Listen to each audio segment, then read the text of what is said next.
Welcome to episode 74 of EIB Music News with Michelle and Patrice. Let's get into it.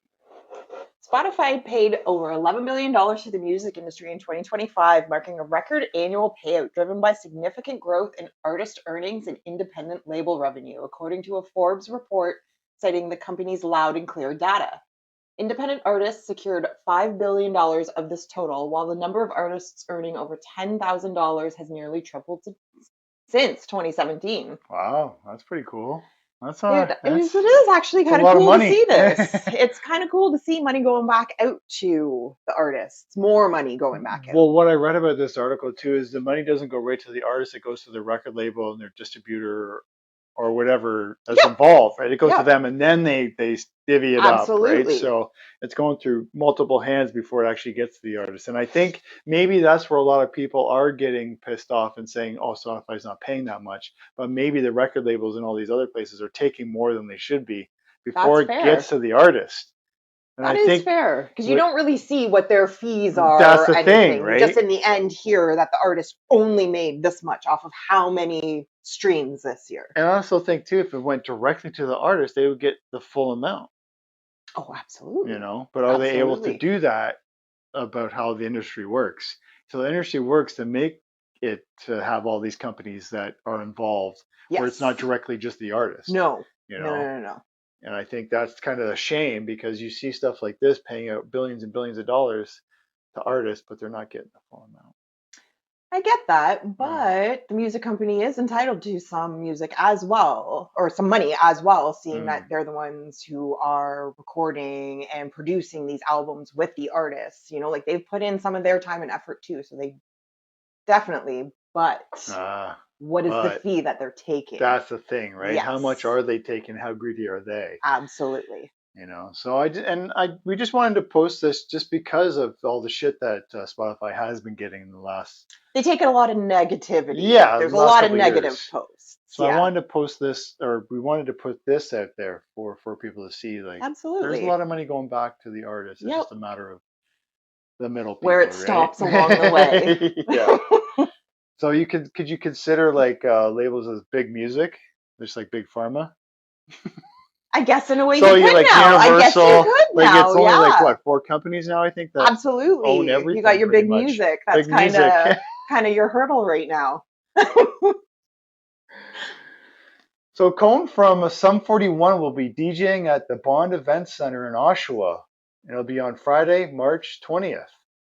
I think that's pretty cool. That is pretty cool. Yeah. We won't be here. Where are we going? We're going away on vacation. Yay! Oh, I think I'd rather be on vacation. I would rather be on vacation, but this would actually be pretty cool. Where are we going? Mexico? Yes. Mexico! Yay! I love Mexico. Anywho, I love DJs, so I think that would actually be pretty friggin' cool to see. Actually be there.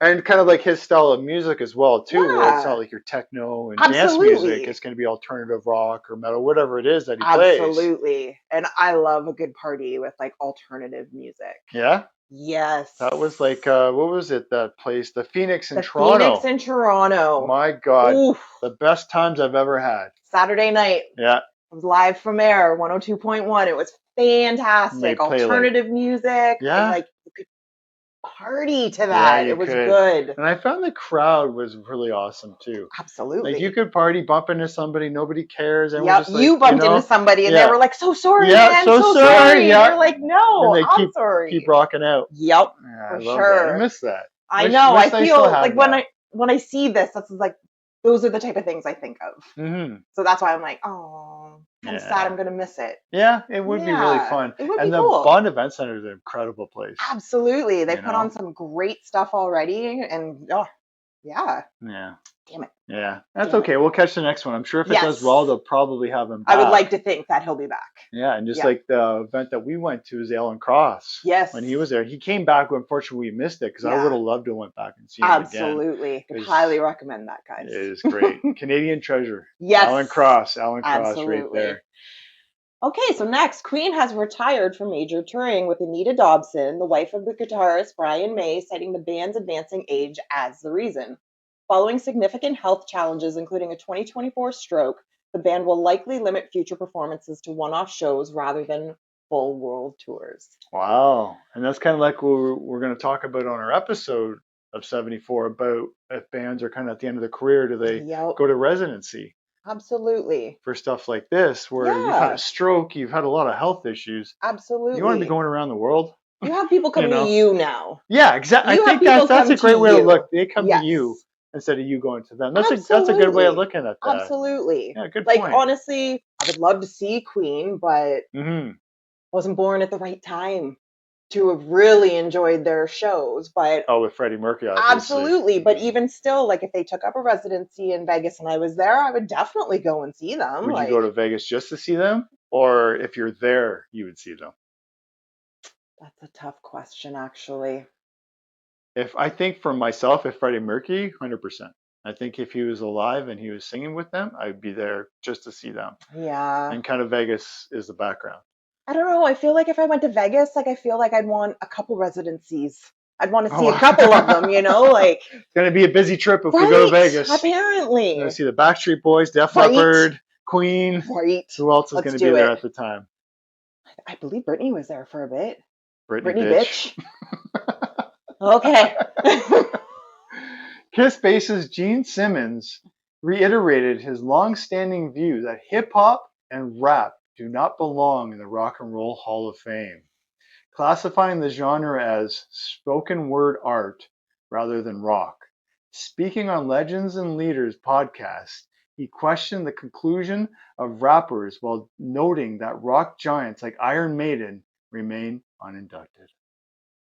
Ooh, that's a whole can of worms right there, I think. So first things first, spoken word art, episode 74, William Shatner. That is spoken word art.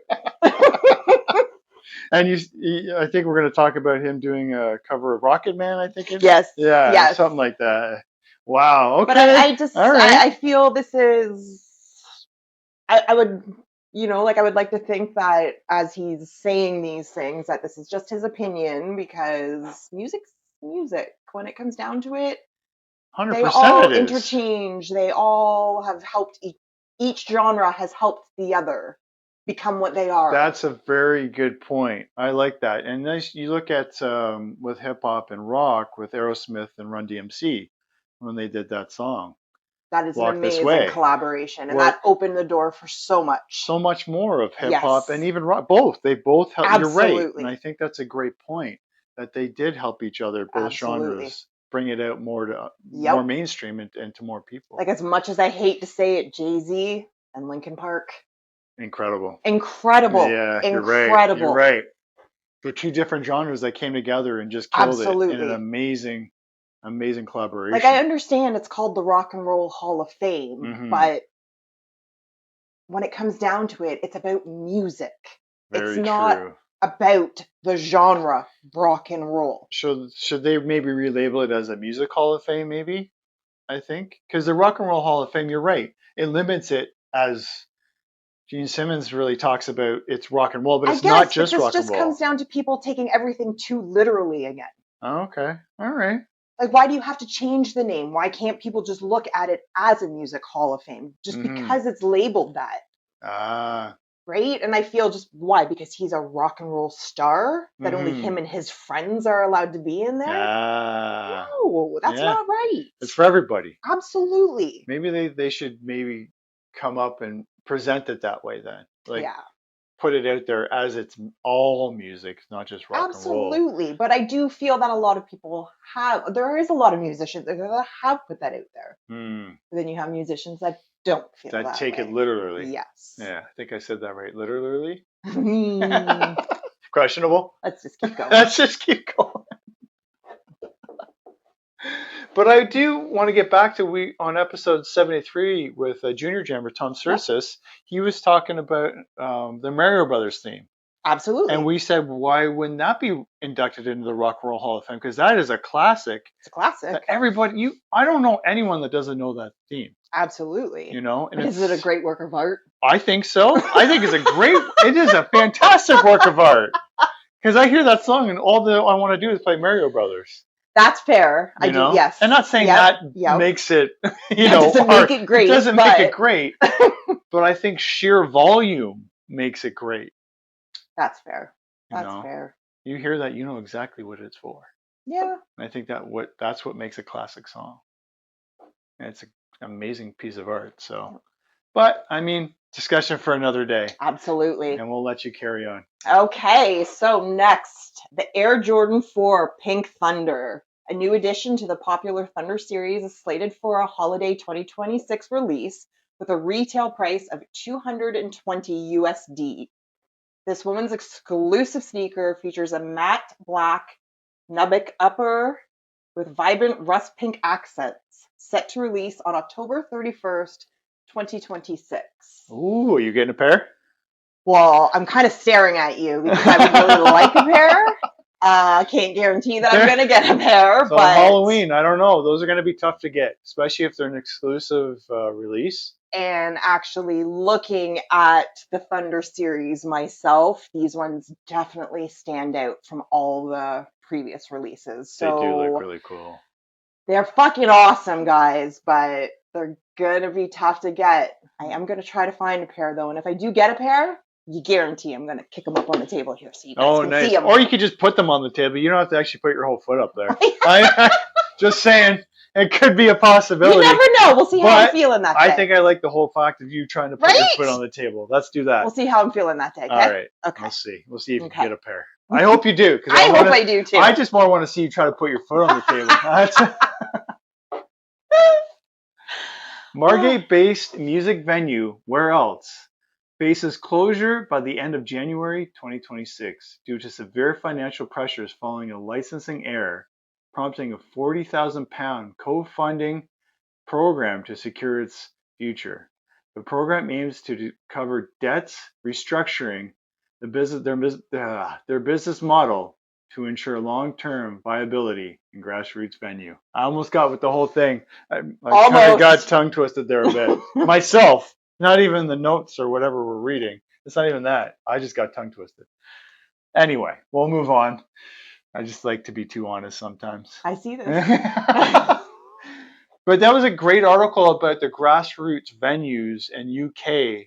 They're saying there's a lot of them are shutting down within like the year. There's about two or three almost every week that are shutting down in the UK. And I don't think it's a UK problem because we've covered it on previous episodes with Canadian grassroots venues that are closing down because of cost and everything. Absolutely. You know, absolutely. The only thing I do appreciate with the articles, he said the UK government, the Prime Minister, I can't remember his name, was actually wanting to get the grassroots back up and running, like trying to do something to help them. Yeah. And they do have a program, I think it's called music venues or something that they donate to. So I think there's a couple artists that actually have it on their ticket price. It's $1 or something that goes into this. Absolutely. This gets fund, donated into this fund. and they help out grassroots venue. And I think so far they put in $500,000. It's crazy though. Pounds, sorry. But you actually don't really realize, like, it's not talked about a lot. Not at all. This article was actually very informative, like a lot of information that I actually didn't even realize. Like, it's almost like a genre that people are forgetting about now. Well, it's so important to have these grassroots venues is to build up these artists to play stadiums. Absolutely. You need these for them. They can't just walk into a stadium. No. They need these. I don't know anyone or any artist that just started off. The only one, maybe Offspring, is that's the exception for everything that has really started and just kind of blew up right away and just right into stadium tours. Almost. Yeah. Where that's a very small margin of bands that can actually do something like that. They're so important. Very. Why are we, and then my problem is, why are we as the fans getting charged for this to try to build them up when it's not the problem, it's a problem of costs.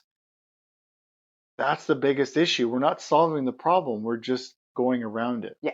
You know, we need to solve the grassroots problems for these venues. And we're not doing that. So, but I hope all the best to this Where Else. I hope they get the funding. I hope everything they need and all these grassroots venues that just get all the money and support that they need from everybody, government and fans as well. So. Excuse me, as I choke here. Seem to do that once an episode now. Maybe it's a coffee. I don't know. But thanks for joining us on episode 74 of Music News. We'll catch you on the next one.